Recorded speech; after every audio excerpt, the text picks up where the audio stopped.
నిన్న మధ్యప్రదేశ్ హైకోర్టు అయితే ఒక సంచలన తీర్పైతే ఇచ్చింది. ఒక ఫ్యామిలీ గొడవకు సంబంధించి కింది స్థాయి కోర్టు ఇచ్చిన తీర్పును సవాల్ చేస్తూ ఒక భర్త హైకోర్టునైతే ఆశ్రయించడం జరిగింది.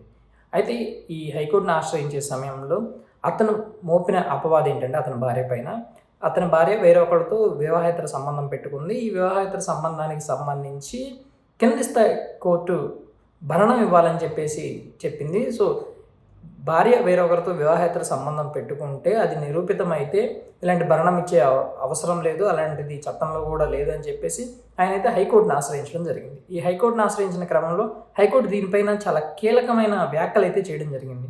ఒక స్త్రీ అంటే ఎవరితో అయితే పెళ్ళైతుందో, పెళ్ళైన స్త్రీ భర్తతో కాకుండా వేరొకరితో వివాహేతర సంబంధం పెట్టుకొని శారీరకంగా కలిస్తే దాన్ని వివాహేతర సంబంధంగా అభివర్ణించడం జరుగుతుంది.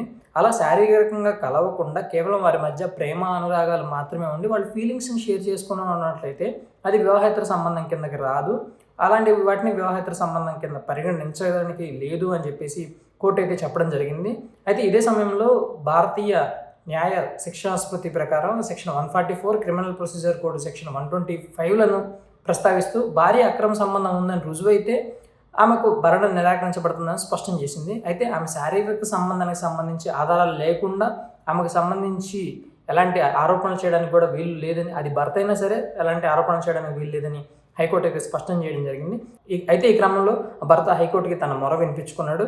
అయితే అతను ఒక వార్డు బాయ్గా పనిచేస్తున్నాడని, దానికి అందుకని అతనికి జీతం ఒక 8,000 రూపాయలు వస్తుందని, వచ్చిన 8,000 రూపాయల జీతంలో భార్యకి భరణం రూపంలో 4,000 రూపాయలు ఇవ్వాలని చెప్పేసి కింది కోర్టు ఆదేశించింది. దాంతోపాటుగా ఇంకో 4,000 రూపాయలు పెనాల్టీగా ఇవ్వాలని చెప్పేసి మొత్తం 8,000 ఇవ్వాలని చెప్పి ఆదేశించిందని చెప్పి ఆయన హైకోర్టులో చెప్పడం జరిగింది. దీన్ని కొట్టేయాలని చెప్పేసి ఆయన క్వాష్ పిటిషన్ కూడా దాఖలు చేయడం జరిగింది.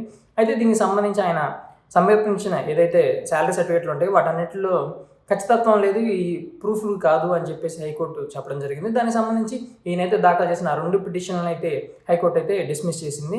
అయితే ఇందులో హైకోర్టు కీలకంగా ప్రస్తావించిన విషయం ఏంటంటే, ఎవరైనా వివాహమైన మహిళ వేరొకరితో శారీరకంగా కలవకుండా వాళ్ళతో ప్రేమను చూపించుకుంటూ వారితో తన ఫీలింగ్స్ అన్ని షేర్ చేసుకుంటూ ఉంటే అది లీగల్ అఫైర్ కిందకి రాదని చెప్పేసి చాలా స్పష్టంగా చెప్పడం జరిగింది.